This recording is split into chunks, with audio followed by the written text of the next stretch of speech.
वही तय करते हैं कि माहौल कैसा होगा। हमारे लोगों में तो मुझे कहना है कि अभी वो वोट की ताकत को नहीं समझते। ये बात मैं बिजनौर के लोगों को नहीं कह सकता हूं, क्योंकि बिजनौर के लोग तो समझते हैं। मैं तो उनको बहुत बहुत धन्यवाद और आभार करना चाहता हूं उनका कि उन्होंने मुझ जैसे एक प्राइमरी स्कूल के हेडमास्टर के बेटे का हाथ पकड़ा। मैं तो उनका शुक्रगुजार हूं, हर एक साथी का, हर एक जाति धर्म के व्यक्ति का। लेकिन मैं सच कह रहा हूं कि देश भर में हमारी सोच ऐसी नहीं है। अगर देश भर में हमारी सोच ऐसी हो जाए कि हम दोस्त और दुश्मन को समझें और हम अच्छे व्यक्ति साथी का साथ दें, तो मैं लिख के देता हूं कि संविधान की तरफ आंख उठाने वालों की ये सोच रखने वाली जो है, ये चाहत जो रखने वाली जो है, ये जो एक छोटी सी तादाद है, ये जमीन में दफन हो जाएगी उसी दिन। आपने बात तय कर दी। प्यारे साथियों, मैं आपके और खाने के बीच में ज्यादा देर परेशानी नहीं बनूंगा, क्योंकि मेरा ये काम नहीं। आप जानते हो मैंने कभी ये कोशिश नहीं की कि मेरी वजह से आपको कोई तकलीफ हो।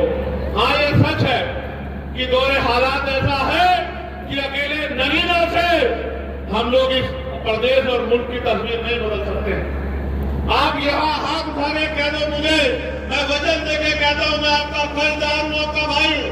एक दिन भी नगीना से बाहर पैर नहीं रखूंगा, एक दिन भी नहीं, एक मिनट भी नहीं नगीना से छुटके एक इंच भी बाहर पैर नहीं रखूंगा। आप बताओ कि क्या सिर्फ नगीना से उत्तर प्रदेश और देश के हालात बदल सकते हैं? क्या बताओ?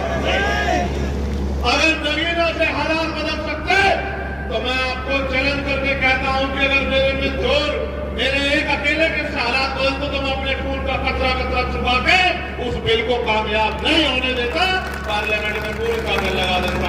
लेकिन वहां सर गिने जाते हैं, वहां सर गिने जाते हैं, सरों के आधार पर बटन तक की ताकत तय होती है।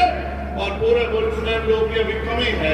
जिन लोगों ने आपसे वोट मांगे थे, आप जानते हैं, चेहरे साफ हो गए, उन लोगों ने सत्ता में रहने के लिए आपका हाथ एक झटके में छोड़ दिया। और अभी 4-6 महीने, साल 2 साल बाद, क्योंकि आपकी याददाश्त बड़ी कमजोर हो गई है, आपका हाजमा बड़ा दुरुस्त हो गया है, यही लोग चोला बदल के, दामन बदल के, झंडा बदल के आ जाएंगे और आप इनके साथ खड़े होकर इनको ताकत देकर और फिर से ये उम्मीद करोगे कि जिन्होंने आपको धोखा दे दिया था वो दोबारा आपको धोखा नहीं देंगे। अगर आप जिस तरह से आपने मेरे साथ खड़े हुए आप ताकत बनाई है, मेरे साथी जानते हैं, जो सामने बैठे हैं वो भी मेरे शर्माते हैं और जो मंच पर बैठे हैं वो भी मेरे शर्माते हैं। जिस तरह से आपने मेरा यहाँ हाथ पकड़ा था, वही हाथ अगर मीरापुर में मेरा पकड़ लिया होता तो आपको मैं लिख के देता हूं कि विधानसभा में भी उत्तर प्रदेश में मेरे जैसा एक बहादुर मुजाहिद खड़ा होकर सरकार से आंखों से आंखें, कान के आंखें से आंखें मिला के टकराने का काम करता, सरकार से जवाब मांगने का काम करता। खैर कोई बात नहीं, जो बीत गया उसको छोड़ दो। मैं आपको बहुत जिम्मेदारी से कह रहा हूं, अगर कुर्सी की तमन्ना होती, मंत्री बनने की, मुख्यमंत्री बनने की ऐसा आराम की चिंता होती, तो फिर ये काम नहीं करता। मैं ये काम बिल्कुल नहीं करता था मैं, फिर मैं वही काम करता जिससे मैं ऐसा आराम मिलता है। सियासत तो खिदमत के लिए थी, लेकिन इस सियासत को तो ऐसा आराम का काम जो है यहाँ कुर्सियों पर बैठे लोगों ने बना दिया है, जिनको हम वोट देते हैं और वो उसी वोट की ताकत से हमारी पेट में चूरा घोंपने का काम करते हैं। समय बदलेगा मेरे साथियों। मैं आज अपने सभी साथियों की बात सुन के, उनके दिल की पीड़ा सुन के, वचन दे के आपको कहता हूं कि चंद्रशेखर सियासत छोड़ सकता है, लेकिन अपने लोगों का हाथ नहीं छोड़ सकता। मेरी बात को आप लोग अगर चुनना पड़ा, कभी हालात ऐसे आए तो मैं सियासत छोड़ दूंगा, लेकिन आपकी तरफ अगर कोई उंगली उठेगी तो उसका मुकाबला करने के लिए सबसे आगे चंद्रशेखर आजाद खड़ा रहेगा। इस बात का मैं आपको विश्वास दिलाता हूं। और क्योंकि मेरे दिल में जो तमन्ना थी कि ये ईद मिलन का कार्यक्रम है, हम सब लोग मिल के बैठ के और प्यार की बातें करेंगे, लेकिन सच ये है, इस बार जब मैं ईद पे भी आज सुभानी भाई, आप भरोसा करो, ये मुझसे कहते कि सीर खाने चलो, और मैं अंदर अंदर कहता कि क्या खाऊं सीर, हालात कैसे, इसका जवाब कौन देगा। ये सच था, कोई काली पट्टी बांध के ईद मना रहा था और कोई जिसने नए कपड़ों की तरफ देखा भी नहीं। मुल्क का हाल ऐसा था कि लोगों ने कैसे इस बार ईद मनाई, ये बाप और मैं बेहतर जानता हूं, क्योंकि हमने एक दूसरे का हाथ पकड़ा, हम हालात से वाकिफ। मैं आपको सच कह रहा हूं, चाहे वो हमारे मुसलमान भाई हो, चाहे वो हमारे हिंदू भाई हो, चाहे हमारे सिख भाई हो, चाहे हमारे जैन भाई हो, बौद्ध भाई हो, ईसाई भाई हो, कोई हो, महिलाएं हो, हमने भारत के पार्लियामेंट में संविधान की समझ कि हमारा भाई में अगर उसके साथ नाइंसाफी होगी तो उसकी लड़ाई लड़ने का काम करेंगे। और जब तक हमारे अंदर खून का आखिरी कतरा रहेगा हम इस काम को करते रहेंगे। मैं आपको बहुत जिम्मेदारी से कह रहा हूं, अपनी आंखों के पानी को संभाल के रखो। वक्त बदलेगा, वक्त बदलेगा, वक्त बदलेगा। मुझे समय कम मिला था पार्लियामेंट में, वरना मैं बताता कि मैं ये लड़ाई क्यों लड़ रहा हूं। उसका कारण ये है कि बहुत पहले एक शायर ने कहा था कि जलते घर को देखने वाले फूस का छप्पर आपका है। जलते घर को देखने वाले फूस का छप्पर आपका है। आपके पीछे तेज हवा है, आगे मुकद्दर आपका है।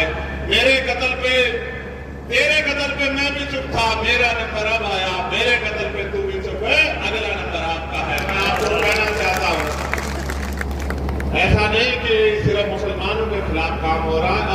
अब ईसाइयों का नंबर आ गया है। कल की रिपोर्ट ये कह रही है अब ईसाइयों का नंबर आ गया, एक एक करके सबका नंबर आएगा।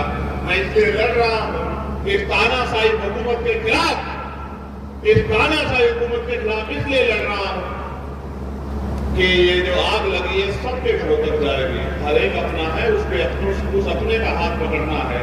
और जो मैंने पार्लियामेंट में अपनी स्पीच को खत्म करते वक्त अमेंडमेंट एक्ट के मुखालफत में जो कहा था, उसके अपोजिशन में जो कहा था, वही बात करके मैं अपनी बात को खत्म करूंगा।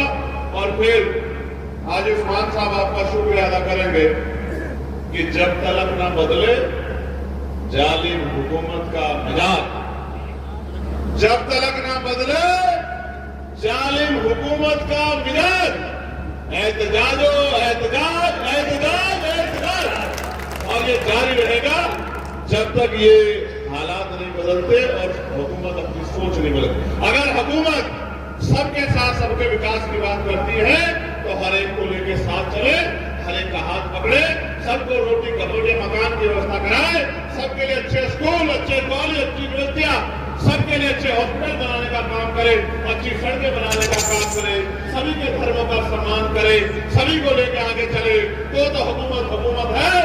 वरना जो हुकूमत जिस एजेंडे में काम कर रही है, मैं आपको कहता हूं, जिस दिन कमजोरों ने एकता बनाई, इस हुकूमत की जड़ें काट के इसको ऐसी जगह दफन करेंगे कि अगले 100 साल इसके बीच भी आपको दिखाई नहीं देंगे। बहुत बहुत शुक्रिया। जय भीम, जय भारत। मैं किसान यूनियन संग्राम के हमारे साथियों का भी, और जिन साथियों ने यहाँ इस मंच पे मेरा परिवार है और ये सामने भी ये पत्रकार साथी भी मेरे बहुत सारे मददगार हैं, मैं इन सब का शुक्रिया अदा करता हूँ। मैं पूरे नगीना का, बिजनौर का और देश के हर एक कमजोर का शुक्रिया अदा करता हूँ कि उन्होंने मेरे जैसे अपने साथी को मौका दिया। मैं पूरी ताकत, पूरी हिम्मत से इस लड़ाई को आपके साथ खड़े होकर लड़ूंगा। बहुत बहुत धन्यवाद। जय भीम, जय भारत, नमस्कार, आदाब, सत श्री अकाल। देखिए, प्रोग्राम अभी खत्म नहीं हुआ। अभी हाजी उस्मान साहब अभी बैठिए 2 मिनट के लिए। स्टेज से भी गुजारिश करूंगा कि 2 मिनट के लिए आजाद साहब से कहूंगा कि अपने तमाम साथियों के साथ सिर्फ 2 मिनट के लिए बैठ जाए, जिससे कि हाफिज उस्मान साहब जिन्होंने आज की महफिल सजाई है, कम से कम उनको शुक्रिया अदा करने का मौका मिल जाए। मैं उस्मान साहब